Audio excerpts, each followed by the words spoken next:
আলহামদুলিল্লাহ আলহামদুলিল্লাহি ওয়াহদাহ ওয়াসসালাতু ওয়াসসালামু আলা মান লা নাবিয়্যা বা'দাহ আম্মা বা'দ।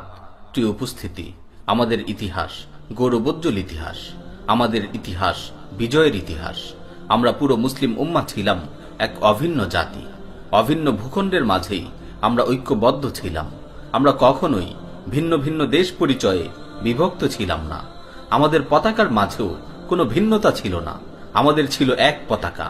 আমাদের পারস্পরিক বন্ধন ছিল সীসা ঢালা প্রাচীরের মতো। আমাদের সম্পর্কে হাদিসে বর্ণিত হয়েছে, আল মুমিনু লিল মুমিনি কাল বুনয়ান ইয়াশুদ্দু বা'দুহু বা'দা।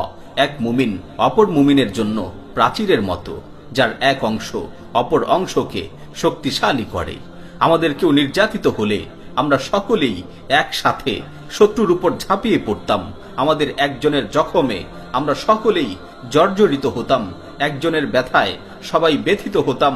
রাসূল সাল্লাল্লাহু আলাইহি ওয়াসাল্লাম আমাদের পরিচয় দিয়েছেন কারাজুলিন ওয়াহিদিন, আমরা হলাম এক ব্যক্তির ন্যায়। কামাসালিল জাসাদ, আমরা হলাম এক দেহের ন্যায়। আমরা কারো এঁকে দেয়া নির্দিষ্ট সীমানার মাঝে সীমাবদ্ধ ছিলাম না। কোনো কাঁটাতারের বেষ্টনী আমাদের মাঝে প্রতিবন্ধক ছিল না। মহান আল্লাহ আমাদেরকে আদেশ করেছেন, ওয়াতাসিমু বিহাবলিল্লাহি জামিআন ওয়া লা তাফাররাকু, আর তোমরা সকলেই আল্লাহর রজ্জুকে সুদৃঢ় হস্তে ধারণ করো, পরস্পর বিচ্ছিন্ন হইও না। আর আমরা মহান রবের এই আদেশ মতোই এক রজ্জুকে শক্তভাবে আঁকড়ে ছিলাম। তাওহীদের এক পতাকা তলে ভ্রাতৃত্বের বন্ধনে আবদ্ধ ছিলাম। রাসূল সাল্লাল্লাহু আলাইহি ওয়াসাল্লামের আদর্শ ও সুন্নাহ ছিল আমাদের সভ্যতার সংস্কৃতি, আমাদের ফ্যাশনার স্টাইল। আমরা আঞ্চলিক কোনো রীতিরেওয়াজে অন্ধ ছিলাম না। আমরা এই আয়াতের যথাযথ অনুসরণ করতাম। ওয়ামা আতাকুমুর রাসূলু ফাখুযুহু ওয়ামা নাহাকুম আনহু ফান্তাহু। রাসূল তোমাদের যা দেন তা তোমরা গ্রহণ করো, এবং যা নিষেধ করেন তা থেকে বিরত থাকো। আমরা ছিলাম এক আমিরের নেতৃত্বে নির্ভীক দুঃসাহসী এক কাফেলা। কেউ আমাদের মা বোনদের সম্ভ্রমহানি করবে তা তো দূরের কথা, আমাদের দিকে আঙুল তোলার পর্যন্ত সাহস করত না। কিন্তু আজ কেন আমাদের এই অবস্থা? কেন আমাদের এত রক্তক্ষরণ, মা বোনের এত করুণ আত্মচিৎকার? আজ কি আমাদের পরিচয়? হে উম্মাহ, শোনো, কেন আজ আমাদের এই দশা? সেই শুরু থেকেই আমাদের সুদৃঢ় ঐক্যের মাঝে চির ধরানোর জন্য কুচক্রী কাফির আর মুনাফিকরা সব সময় অপপ্রয়াস চালিয়ে যাচ্ছিল।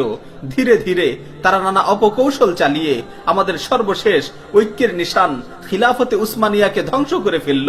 আর তারা তা ঠিক তখনই করতে পেরেছিল যখন আমরা নিজেরাই আমাদের বিজয়ের পথ থেকে সরে পড়েছিলাম।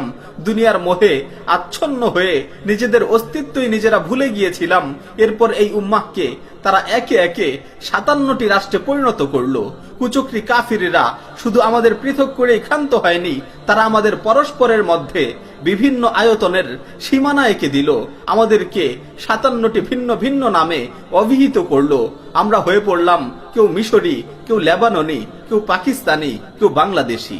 আর আমাদের হাতে ধরিয়ে দেয়া হলো বিভিন্ন রঙের পতাকা, কারো লাল সবুজ, কারো সাদা লাল সবুজ, কারো চাঁদ তারা, এমন রং বেরঙের তামাশা। এক এক ভূখণ্ডের এক এক রকম জাতীয় ফল ফুল, এক এক ধরনের জাতীয় পশু পাখি, আরো বৈষম্যময় অদ্ভুত কত কি। আজ এগুলোই নাকি আমাদের চেতনা, এগুলোই নাকি আমাদের স্বকীয়তা, এগুলোই নাকি আমাদের পরিচয়। আশ্চর্য যে আমরা একে অপরের জন্য জীবন বিলিয়ে দিতেও একটু পিছপা হতাম না। সেই আমরাই আজ নিজেদের পতাকার জন্য, নিজেদের অন্ধ জাতীয় স্বার্থের জন্য বিচ্ছিন্ন হয়ে পড়লাম। একে অন্যের বিরুদ্ধে অস্ত্র পর্যন্ত তাক করা শুরু করলাম। অন্যের বিপদ দেখে নিশ্চুপ হয়ে বসে রইলাম। শুধু নিজেদের দেশ পরিচয়কে বিশ্বের মাঝে ফুটিয়ে তোলার জন্য কত বেহুদা কাজে মত্ত হয়ে উঠলাম। মালাউন কাফিররা আমাদের মাঝে নানান দিবসের প্রচলন ঘটিয়ে দিয়েছে। আমাদেরকে নির্বোধের মতো শেখানো হয়েছে, এটা তোমাদের বিজয় দিবস, এটা তোমাদের স্বাধীনতা দিবস, এটা তোমাদের ভাষা দিবস। তোমরা এসব দিবস উদযাপন করো, আনন্দ উল্লাসে আত্মহারা হয়ে যাও। ফলে আজ তাই করা হচ্ছে। কতগুলো ইট সিমেন্টের মূর্তির সামনে গিয়ে ফুল দেয়া হচ্ছে, পূজা করা হচ্ছে। এভাবেই একদিকে যেমন আমাদেরকে জাহেল বানিয়ে শিরকে লিপ্ত করানো হচ্ছে, অপরদিকে আমাদের মাঝে বিভিন্ন ধরনের পার্থক্য আর বিভেদ তৈরি করে একে অপরের বিদ্বেষী বানানো হচ্ছে। শুধু তাই নয়, হামেশা যেন আমরা নিজ নিজ দেশীয় চেতনায় ডুবে থাকি, এজন্য ওরা আমাদের মাঝে বিভিন্ন অর্থহীন খেলতামাশা চালু করিয়ে দিয়েছে। আর আমরাও আজ এসব অহেতুক মাতলামিতে মত্ত হয়ে পড়েছি। চলছে নিজ দেশের সুনামের জন্য ক্রিকেট, ফুটবল, হকি, এমন অনেক অহেতুক ক্রীড়া আর অপসংস্কৃতির উন্মাদনা। আজ নিজ দেশের জন্য গান গাওয়া হচ্ছে, নিজ দেশের জন্য কবিতা আবৃত্তি করা হচ্ছে, নিজ দেশের জন্য শপথ শেখানো হচ্ছে। এভাবেই এক ব্যক্তি, এক দেহ সম পুরো মুসলিম উম্মাহকে কাফের মুশরিকরা নিজ নিজ চেতনা আর সংস্কৃতির নামে কুফরি মতবাদে জড়িয়ে বিভক্ত করে ফেলল। আর এটাই হচ্ছে জাতীয়তাবাদ, এটাই হচ্ছে জাতীয়তাবোধ নামক মূর্তি। আজ এই জাতীয়তাবাদের চেতনার কাছে দিন আকীদা সবই নগণ্য বিষয়ে পরিণত হয়েছে। আরো আশ্চর্যজনক ব্যাপার হলো যে জাতীয়তাবাদের দিকে আহ্বানকারী সম্পর্কে রাসূল সাল্লাল্লাহু আলাইহি ওয়াসাল্লাম হাদিসে স্পষ্ট ভাবে ইরশাদ করেছেন, লাইসা মিন্না মান দাআ ইলা আসাবিয়্যাতিন ওয়া লাইসা মিন্না মান কাতালা আলা আসাবিয়্যাতিন ওয়া লাইসা মিন্না মান মাতা আলা আসাবিয়্যাহ। যে ব্যক্তি লোকদেরকে জাতীয়তাবাদের দিকে আহ্বান করে, অথবা জাতীয়তাবাদের জন্য যুদ্ধ করে, অথবা জাতীয়তাবাদের জন্য মৃত্যুবরণ করে, সে আমার উম্মতের অন্তর্ভুক্ত নয়। বর্তমানে সেই রাসূলের হাদিসের নামে একটি জাল ও মিথ্যা কথাকে খুব জোরে সোরে প্রচার করা হচ্ছে। বলা হচ্ছে হুব্বুল ওয়াতানি শুআবাতুম মিনাল ঈমান, দেশপ্রেম ঈমানের অঙ্গ। এই কথা একটি প্রসিদ্ধ ভিত্তিহীন কথা, একেবারেই জাল হাদিস, যা রাসূল সাল্লাল্লাহু আলাইহি ওয়াসাল্লাম থেকে বর্ণিত হয়নি।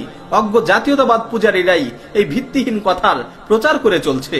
সুতরাং এই আলোচনার পরও যদি জাতীয়তাবাদ বুঝতে কারো সংশয় থেকে থাকে, তবে সে যেন এই হাদিস দুটি কয়েকবার পড়ে নেয় কিংবা ভালো করে শুনে নেয়। সহিহ মুসলিমে বর্ণিত হয়েছে, রাসূল সাল্লাল্লাহু আলাইহি ওয়াসাল্লাম বলেছেন, মান কুতিলা তাহতা রায়াতিন ইম্মিয়াতিন ইয়াদউ আসাবিয়্যাতান আও ইয়ানসুরু আসাবিয়্যাহ ফাকিতলাতুন জাহিলিয়্যাহ। যে ব্যক্তি জাতীয়তাবাদের দিকে আহ্বান করতে গিয়ে অথবা জাতীয়তাবাদের জন্য সাহায্য করতে গিয়ে অজ্ঞতার পতাকা তলে নিহত হয়, তবে সে জাহিলিয়াতের মৃত্যুবরণ করল। সুনানে আবু দাউদে বর্ণিত হয়েছে, লাইসা মিন্না মান দাআ ইলা আসাবিয়্যাতিন ওয়া লাইসা মিন্না মান কাতালা আলা আসাবিয়্যাতিন ওয়া লাইসা মিন্না মান মাতা আলা আসাবিয়্যাহ। যে ব্যক্তি লোকদেরকে জাতীয়তাবাদের দিকে আহ্বান করে, সে আমার উম্মতের অন্তর্ভুক্ত নয়। যে ব্যক্তি জাতীয়তাবাদের জন্য যুদ্ধ করে, সে আমার উম্মতের অন্তর্ভুক্ত নয়। যে ব্যক্তি জাতীয়তাবাদের জন্য মৃত্যুবরণ করে, সে আমার উম্মতের অন্তর্ভুক্ত নয়।